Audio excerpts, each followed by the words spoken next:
Hey guys, how's it going? It's 8-Bit Eric. Today we are going to take a look at Faction Guerrilla Remastered, a game that just came out on the Nintendo Switch that I was wanting to check out. You know, I had my July games for Switch recap video, going over which games are coming out in the month of July, and this was one of them. But I actually previously played the PS4 version, so my main goal going in was seeing whether or not this port was actually comparable to the PS4 version in any shape, form, or fashion. So guys, let's find out. Is Faction Guerrilla Remastered worth picking up for your Nintendo Switch library? And if you're brand new, go ahead and throw that subscription, and let's begin today's video.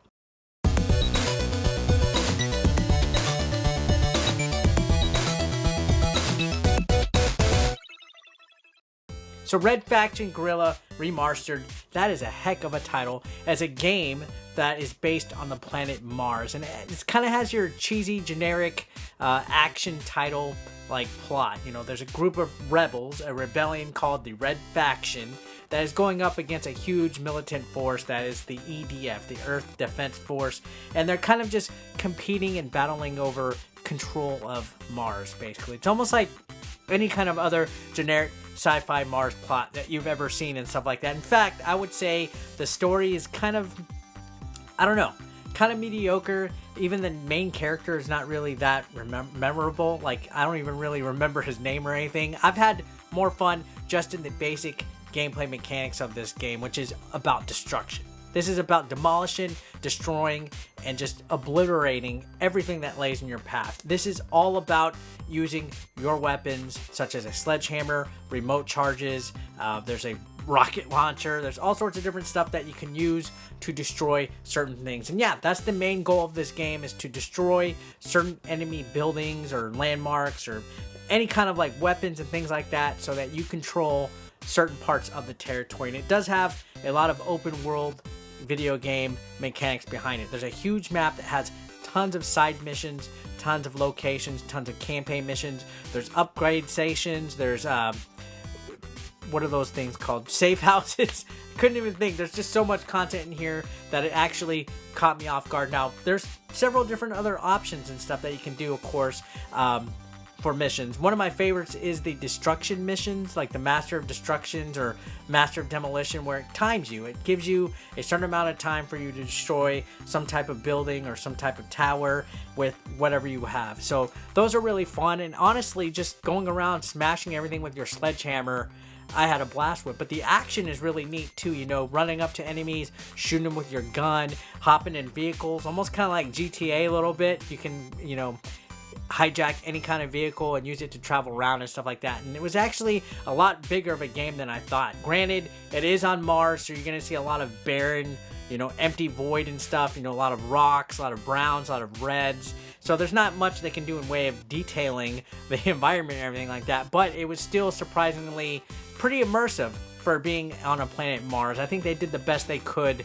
with capturing the atmosphere and everything. And keep in mind, this game originally came out in 2009, so this is like a 10-year-old remake. This is a remaster of an old game that came out a long time ago, and I didn't play the original 2009 version. Like I mentioned earlier in this video, I played the PS4 version, which actually came out earlier this past year.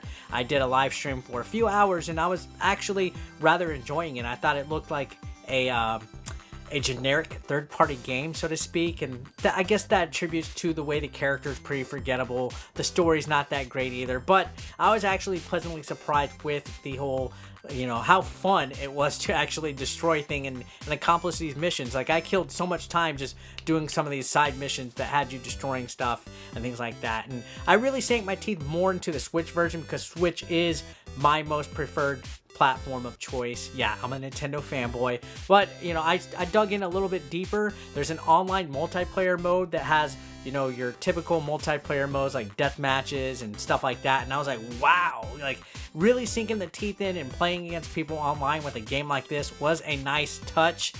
I wasn't aware of that until I really took a look at the menu and stuff. The single player campaign mode and everything, fine and dandy, a huge open world campaign that is actually quite a bit of fun and content in itself, but to have an online multiplayer that is actually pretty fleshed out and a lot of fun and enjoyable was a nice little bit of icing on top of the cake. But there's also bonus missions that are on here, like a whole edition of new missions, like almost a mini campaign that's included on top of it. So there's quite a bit of features to sink your teeth into on Red Faction Guerrilla Remastered. Honestly, this game caught me by surprise again.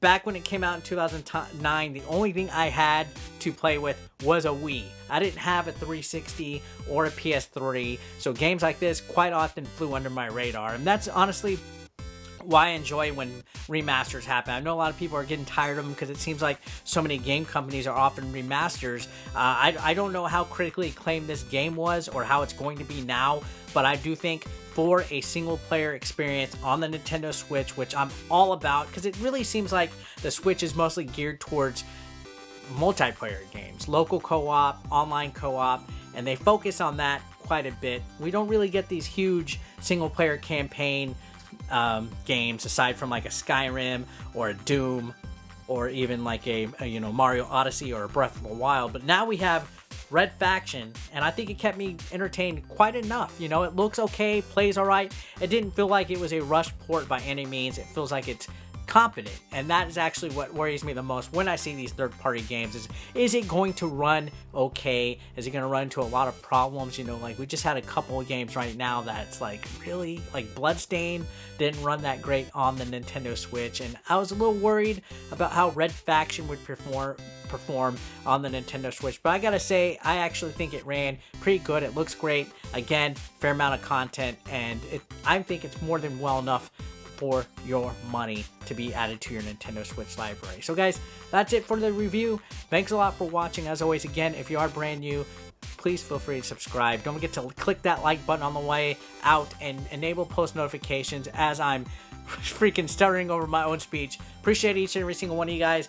I'll see you on the next video. Have a great day. Peace out.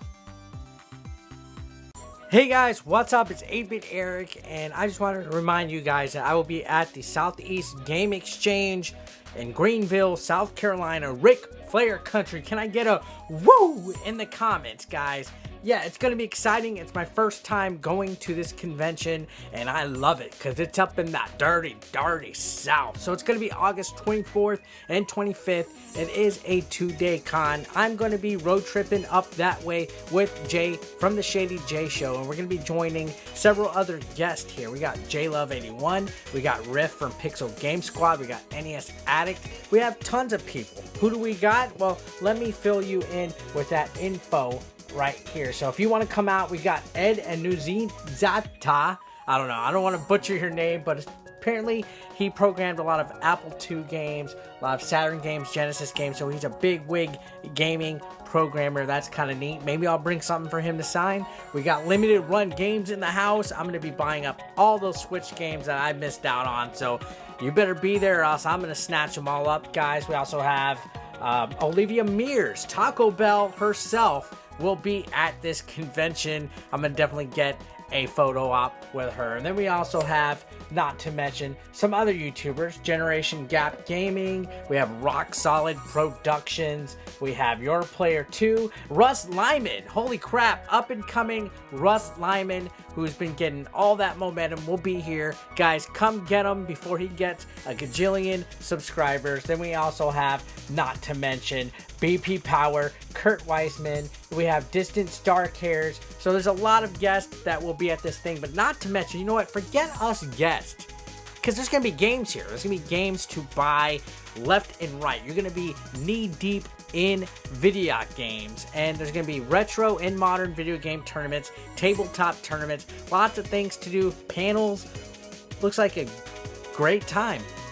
So yeah, this is Southeast Game Exchange. Put the link to their website down below. Again, this is the 24th and 25th in Greenville, South Carolina. I definitely am looking forward to it. It's going to be great weather. It's not going to be too cold. It's not going to be too hot. It's going to be just right. And you know what? Maybe we could get a beer afterwards, guys. This is a family-friendly event. And I also will be having merch available. The 8-Bit Eric Club will be in full effect, so be sure to pick up a t-shirt, maybe get a picture with me, and let's become friends, because I love meeting each and every single one of you guys. So yeah, looking forward to it. Southeast Game Exchange, the 24th and 25th of August. I will see you there. Consider supporting 8-Bit Eric on Patreon for just $1 a month. link below in the description. You want to become part of the hashtag 8BE Nation, guys? Well, be sure to pick up your official merch, now available online. Link is below in the description. We got classic t-shirts, tank tops, hoodies, and even women's apparel. Don't forget, pick up your official merch now. And while you're at it, guys, feel free to watch the next video, or why don't you catch up on one that you might have previously missed. Thanks again, guys, for all the support. I couldn't do this without you. You guys are amazing, and don't forget to subscribe and click that like button if you are brand new. Thanks again, guys. Peace out.